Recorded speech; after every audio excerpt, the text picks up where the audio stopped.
is for apple, so shiny and red. B is for ball that we bounce and we spread. C is for cat with a soft furry purr. Learning our letters makes the world a blur. D is for duck that quacks by the pond. E is for elephant, so mighty and strong.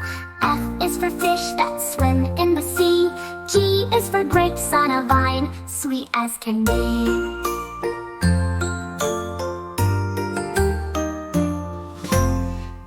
For hen, where we laugh and we play. I is for ice cream on a hot summer day. J is for jelly that wobbles and shakes. K is for kite that soars as it takes.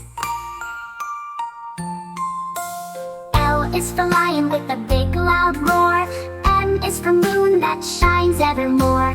N is for nest where the birds love to stay. O is for orange, so bright and so gay.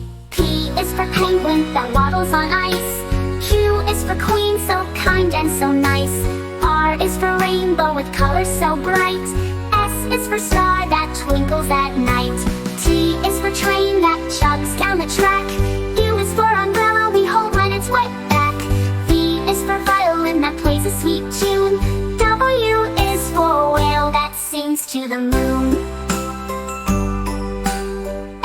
For xylophone, music so grand. Y is for Yalk, who sails to the sand. Z is for zebra, with stripes black and white. Now we've learned our ABCs. What a delight!